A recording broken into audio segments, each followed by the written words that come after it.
Hey everyone, gamers, streamers and everyone else, welcome to my channel. और इस समय ना चल रही है चांदी। हर चीज का प्राइस इतना ज्यादा गिरा पड़ा है कि बिल्ड बनाने का इससे बेहतरीन टाइम हो ही नहीं सकता। मतलब मैं हर रोज देखूं, हर एक चीज का प्राइस देखूं, और वो हर रोज मेरे को पिछले दिन से कम दिख रहा है। कमाल ही हो रहा है। मतलब मैं तो हर रोज रात को सोते हुए एक्साइटेड होता हूँ कि कल किस चीज का प्राइस कितना गिरा पड़ा होगा। तो बार बार बोल रहा हूँ हर एक वीडियो में, बिल्ड बनवाना है तो अभी बनवा लो, कैसे भी बनवा लो, लेकिन अभी बनवा लो, इससे बेहतर प्राइस नहीं मिलेंगे। तो आज हम बात करने वाले हैं 55,000 रुपए में एक गेमिंग, स्ट्रीमिंग और प्रोडक्शन बिल्ड की। गेमिंग में ये आपको मिनिमम 50 टू 60 FPS देगी। 60 से ऊपर ही आएंगे, लेकिन मैं मिनिमम से मिनिमम लेकर चल रहा हूँ। और प्रोडक्शन में और स्ट्रीमिंग में प्रोसेसर का फ़ायदा मिलना ही मिलना है। प्रोडक्शन और स्ट्रीमिंग में प्रोसेसर के फ़ायदे से आपको समझ आ ही गया होगा कि हम इसमें यूज़ कर रहे हैं राइजन का प्रोसेसर, AMD का राइजन 5 1600। ये प्रोसेसर हमने आज की बिल्ड में चूज़ किया है। सबसे पहले तो मैं प्राइस को परे कर देता हूँ। 12,850 के बहुत ही अच्छे प्राइस पर आपको ये MD कंप्यूटर्स पर मिल रहा है, और ऑफलाइन मार्केट्स में ये 12,000 या 12,500 का मिल रहा है। 6 कोर्स और 12 थ्रेड्स के साथ मॉन्स्टर प्रोसेसर है ये। यानी कि बिल्कुल चिंता छोड़ दो, तुम्हारे को प्रोसेसर कवर हो गया। फ्यूचर में भी आगे तक के लिए तुम्हें कोई ज़रूरत नहीं है प्रोसेसर कम से कम अपग्रेड करने की। अगर कभी सोचते ही हो अपग्रेड करने की तो भूल जाओ प्रोसेसर लगा के, कोई ज़रूरत नहीं है। चाहे गेमिंग कर रहे हो, चाहे प्रोडक्शन कर रहे हो, या चाहे स्ट्रीमिंग कर रहे हो। तो ये तो हो गई प्रोसेसर की बात, यहाँ पर ख़त्म। अभी मदरबोर्ड की बात कर लेते हैं। तो मदरबोर्ड ना, मैं हमेशा बोलता हूँ कि जितनी तुम्हारी नीड हो ना उस हिसाब से लो। मदरबोर्ड की कोई फिक्स प्रेफरेंस नहीं होती कौन इंसान क्या लेता है, ठीक है। तुम्हें जो जो चीज़ें अपने पीसी में लगानी है उस हिसाब से मदरबोर्ड लो। ये सोच के मत लो कि इस मदरबोर्ड में मेरे को ज़्यादा चीज़ें मिलेंगी। ये सोचो कि जो चीज़ें उसके अंदर मिल रही हैं क्या मेरे वो यूज़ भी आएंगी। इस चीज़ को ऐसे समझो, समझ लो तुम्हारे मदरबोर्ड में M.2 स्लॉट है। M.2 स्लॉट सोच के तुम मदरबोर्ड तो ले लो, लेकिन तुम्हारे पास M.2 SSD का बजट है। लेकिन चलो ये सिर्फ एक एग्जांपल है, इसको सीरियसली मत लो, क्योंकि आजकल सारे मदरबोर्ड में M.2 पोर्ट तो आता ही आता है। तो मिसालें हो गई। अब हम बात कर लेते हैं आज के मदरबोर्ड की। मदरबोर्ड में हमने लगाया है गीगाबाइट का B450M DS3H। गेमिंग वाला नहीं लगाया है, DS3H लगाया है, क्योंकि गेमिंग वाले से ज़्यादा बेनिफिट्स हमारे को DS3H वाले में मिल रहे थे। 64 GB तक की रैम इसमें सपोर्ट होंगी, 3200 मेगाहर्ट्ज़ तक की रैम लगा सकते हो, 16 GB की 4। राइजन के फर्स्ट और सेकंड जनरेशन दोनों प्रोसेसर्स को ये सपोर्ट करेगा। ये बात बोलने के लिए माफी चाहता हूं, लेकिन M.2 पोर्ट भी है इसके अंदर। हालांकि हम उसे इस बिल्ड में यूज नहीं करने वाले हैं। 3 PCIe एक्सप्रेस लेन्स हैं, एक PCIe 16 है, एक PCIe 4 है और एक PCIe 1 है। PCIe 1 आपकी जो कैप्चर कार्ड्स वगैरह होती है उनमें यूज़ होती है, 4 वाली दूसरे ग्राफिक कार्ड के लिए और 16 वाली आपके मेन ग्राफिक कार्ड के लिए। ये शायद आपको पता होगा, लेकिन हमेशा आपको अगर एक ही ग्राफिक कार्ड लगाना है तो ऊपर वाली PCIe एक्सप्रेस लेन में लगाना चाहिए, क्योंकि वो 16 बिट की होती है। तो हमारा ग्राफिक कार्ड भी वहीं पे लगेगा। ग्राफिक कार्ड की बात शुरू कर ही दी है तो आज का ग्राफिक कार्ड भी डिस्कस कर ही लेता हूँ। हम ग्राफिक कार्ड के लिए यूज कर रहे हैं Asus ROG Strix Gaming RX 570। RX 570 इस समय सबसे ज्यादा अफोर्डेबल और वैल्यू टू मनी वाला ग्राफिक कार्ड है। 4 GB की GDDR5 मेमोरी के साथ आता है, और AMD की इस समय सेल वगैरह कुछ चल रही है, उसके अंदर आपको Resident Evil 2, Devil May Cry 5 या फिर Tom Clancy's The Division में से कोई एक गेम RX 570 OC एडिशन के साथ फ्री मिलेगी। तो ये भी एक प्लस पॉइंट ही ले लो। मैं वैसे रेकमेंड करूंगा कि Devil May Cry 5 लो, लेकिन what do I know, मैं ज्यादातर स्टोरी गेम्स प्रेफर करता हूँ। सो या you know that now. GPU का बेस क्लॉक होगा 1300 मेगाहर्ट्ज और बूस्ट क्लॉक होगा 1310 मेगाहर्ट्ज। मेमोरी क्लॉक 7000 मेगाहर्ट्ज पर है, और पीछे IO में एक HDMI पोर्ट और एक डिस्प्ले पोर्ट मिलता है। 2 DVI पोर्ट्स भी हैं, क्योंकि हर एक ग्राफिक कार्ड कंपनी को शायद DVI पोर्ट्स ऐड करने ही होते हैं, पता नहीं क्यों करने होते हैं। 2 HDMI पोर्ट्स होते, 2 DVI पोर्ट्स की जगह, तो मैं उनको ज़्यादा अप्रिशिएट करता, लेकिन चलो कोई नहीं, कहीं तो यूज़ होते ही होंगे। DirectX 12 के सपोर्ट के साथ आता है, तो Windows 10 में जितना मर्जी दौड़ाओ। इस समय इस ग्राफिक कार्ड का प्राइस है 13,799, और मुझे लगता है कि ये बड़ी क्लियरेंस सेल ही चल रही है इस समय RX 570 की। तो अभी की अभी ऑनलाइन ही ले लो। ऑफलाइन इस वाले ग्राफिक्स कार्ड के मिलने के चांस वैसे भी बहुत कम है। तो ऑनलाइन MD कंप्यूटर से बहुत अच्छा प्राइस है 13,799 का। अभी ले लो अगर तुम 55,000 रुपए की बिल्ड बनवाना चाह रहे हो तो। इस वाले कार्ड के साथ आपको minimum to minimum 50 to 60 FPS आपके इस बिल्ड में मिलेंगे, अगर आप 1080p में खेल रहे हो। मैं मिनिमम फ्रेम्स की बात कर रहा हूँ, मोस्ट केसेस में इससे ज़्यादा ही मिलेंगे। क्योंकि बहुत ही अच्छा ग्राफिक्स कार्ड है ये, अपने टाइम में सबसे बेस्ट था। 1050 Ti से ऊपर ही परफॉर्मेंस है इसकी, और 1050 Ti और इसका रेट इस समय सेम चल रहा है। दिवाली बहुत जल्दी आ गई है होली के टाइम पर ही, क्योंकि अगर आप रैम के प्राइसेस भी देखो ना, सबसे ज्यादा उन्हीं के प्राइसेस घटे हुए हैं इस समय मार्केट में पीसी बिल्ड के मामले में। कमाल सही हो रहा है। मतलब कॉर्सर की 8 GB DDR4 3000 मेगाहर्ट्ज वाली वेंजेंस LPX बिना RGB वाली 3850 रुपए में मिल रही है। 8 GB 3000 मेगाहर्ट्ज। ये रैम मैंने 6,500 से 7,000 में बिकती देखी है। 50% सीधा कटा पड़ा है प्राइस। मतलब थोड़ा थोड़ा तो मैं लालच में आ रहा हूँ कि मेरे को कॉर्सर की 8 GB वाली रैम खरीदनी है। मैं खरीद लूँ या नहीं खरीद लूँ, कमेंट्स में बता दो भाई, खरीदूं या ना खरीदूं। मेरा बड़ा मन है उन्हें खरीदने का। और ऑफलाइन तो भाई और भी सस्ती है। ऑनलाइन 3,850 की है, ऑफलाइन जो कंप्यूटर मार्केट्स होती है नेहरू प्लेस जैसी, वहां पर 3,500 रुपए में मिल रही है। ये 3,000 में भी मिल रही है। मैं सर पकड़ के बैठा हूं कि ये हो क्या रहा है। कॉर्सर की 8 GB DDR4 3000 मेगाहर्ट्ज वाली वेंजेंस LPX आपको 3,850 में मिल रही है। लेकिन हमें क्योंकि 2 स्टिक्स लगानी है, क्योंकि 16 GB से नीचे आजकल काम चलता नहीं है भाई। किसी भी कीमत पर अगर मेरी बिल्ड में कुछ भी छेड़खानी करनी हो कि ये चीज़ की जगह मैं ये चीज़ ले लूँ और मेरे को ये चीज़ लेनी है, प्लीज़ प्लीज़ अपनी रैम के साथ छेड़खानी मत करना। कम से कम 16 GB रैम रहने देना, और 3,000 मेगाहर्ट्ज भी रहने देना भाई। 2400 मेगाहर्ट्ज पर मत जाना। यू नीड दोज 3,000 मेगाहर्ट्ज आज की डेट में, गेमिंग में या किसी भी काम में। 3,000 मेगाहर्ट्ज 16 GB मिनिमम से मिनिमम रिक्वायरमेंट है। कॉर्सर की रैम्स को मैं इसलिए प्रेफर करता हूँ किसी भी नॉर्मल दूसरी रैम के मुकाबले, क्योंकि कॉर्सर की रैम पर पहली बात तो 10 साल की अनबिलीवेबल वारंटी होती है। पहली बात तो रैम खराब होती नहीं है, लेकिन 10 साल की वारंटी कोई छोटी मोटी चीज़ तो है नहीं, मिल रही है तो ले लो।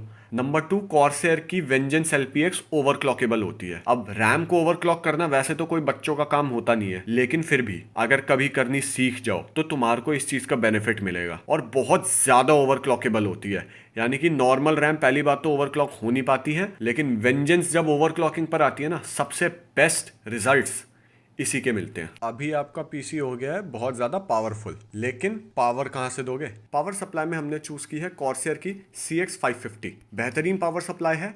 550 वॉट्स की आपको इस बिल्ड में जरूरत नहीं है, लेकिन मोर नेवर हर्ट्स वाले सेंटिमेंट के साथ हम इस पावर सप्लाई को ले रहे हैं। वैसे भी अगर 450 भी ले लेते हो तो सिर्फ 1,000 रुपये का फ़र्क है, कोई ऐसा ज़्यादा फ़र्क नहीं है। 1,000 रुपये में वैसे भी कुछ नहीं बचाओगे तुम, कुछ अपग्रेड नहीं कर पाओगे। लेकिन अगर पावर सप्लाई 550 वाली लगाओगे ना, तो आगे चल के कुछ और अपग्रेड करना होगा। कोई नई चीज़ लगानी है, ज़्यादा अच्छी SSD लगानी है, RGB लगानी है, कुछ भी लगाना है, तो तुम्हें उस चीज़ का फ़ायदा मिलेगा, उस ज़्यादा पावर का फ़ायदा मिलेगा जो तुम्हारे पास एक्स्ट्रा पड़ी हुई है अपनी पावर सप्लाई में। हमारा कैबिनेट होने वाला है लगभग पूरा, तो कैबिनेट की स्टोरेज की बात कर लेते हैं। स्टोरेज में प्राइमरी स्टोरेज के लिए हमने चूज़ की है गीगाबाइट की इंटरनल 120 GB SSD, क्योंकि SSD आज की डेट में हर एक बिल्ड में ज़रूरी है। हम सारी की सारी अपनी जो सॉफ्टवेयर हैं, विंडोज़ है, जो भी कुछ है, वो सब के सब SSD में डालेंगे। 120 GB की SSD मेरे हिसाब से इनफ होती है आपके सारे विंडोज़ सॉफ्टवेयर, अगर तुम प्रोडक्शन में हो, और तुम्हारे जितने भी क्लाइंट्स हैं जैसे स्टीम हो गया, एपिक गेम्स हो गया, ओरिजिन हो गया, सबके लिए इनफ होती है। तो 120 GB से ऊपर लेने का वैसे भी कोई सेंस बनता नहीं है। इससे ऊपर बजट भी होता तब भी मैं हमेशा SSD 120 GB की ही रेकमेंड करता, या फिर मैं सीधे बोलता कि भाई पूरी 1 TB की यही SSD लगवा ले, क्योंकि जब तेरे को SSD में ही काम करना है तो स्पेस खाली क्यों छोड़नी है। SSD पे लेक्चर मैं किसी और वीडियो में दूंगा, अच्छे तरीके से दूंगा, लेकिन फिलहाल के लिए हमने 120 GB की गीगाबाइट की इंटरनल SSD चूज़ की है। अच्छी SSD है, आपको अच्छी स्पीड्स मिलेंगी, सस्ते में भी मिल रही है, तो ऑल इन ऑल एक कंप्लीट पैकेज डील है। ये वाली SSD हमने इस बिल्ड में डाली है। सेकेंडरी स्टोरेज के लिए हम यूज़ करेंगे सीगेट की बाराकूडा 1 TB, 3,000 रुपये की आती है। प्राइस बताने की ज़रूरत नहीं होनी चाहिए, हमेशा की साथी है, अच्छी हार्ड डिस्क है, ज़्यादा देर तक चलती है, वारंटी भी 3 साल की होती है, और सीगेट का ब्रांड हार्ड डिस्क के मामले में सबसे रिलायबल ब्रांड है। तो ढांचा तैयार हो गया है, बस उसे कवर करना है। अब हम बात कर लेते हैं अपने कैबिनेट की। कॉर्सर का स्पेक 1 हमने इस बिल्ड के लिए चूज़ किया है। ऑनलाइन आपको 2700 का मिलता है, ऑफलाइन मार्केट्स में ये सिर्फ 2,000 रुपये का मिलता है। 700 रुपये मरे मरे बच जाते हैं अगर तुम नेहरू प्लेस से लेते हो तो। दिल्ली के बाहर हो तो 2700 रुपये का भी प्राइस कोई बुरा नहीं है, थोड़ा सा ऊपर नीचे तो चलता ही है। ब्लैक कलर में आता है, हल्का है, मिड टावर कैबिनेट है, ATX मदरबोर्ड के लिए बहुत अच्छा है, हमारा मदरबोर्ड ATX ही है तो काफ़ी अच्छा है। सफिशेंट स्पेस है, 2 फैंस पहले से ही लगे हुए आते हैं, आप इसमें और फैंस ऐड करवा सकते हो। कॉर्सर की तरफ से 2 साल की वारंटी है। मैक्सिमम इसमें 5 फैंस लग सकते हैं, 2 आगे, 2 ऊपर और 1 पीछे। लेकिन 5 फैंस तो लगाओगे ही क्यों, वैसे भी ज़रूरत नहीं पड़ेगी। और 5 फैंस लगाते हैं ना तो पीसी के अंदर वैसे भी नेगेटिव प्रेशर बनता है। नेगेटिव प्रेशर कभी भी नहीं रखना चाहिए अपने पीसी के अंदर, पॉजिटिव से ज़्यादा हीट नेगेटिव प्रेशर रखता है आपके पीसी में। तो मैं हमेशा यही रेकमेंड करूंगा कि 2 फैंस आगे और 2 फैंस पीछे ही लगाओ।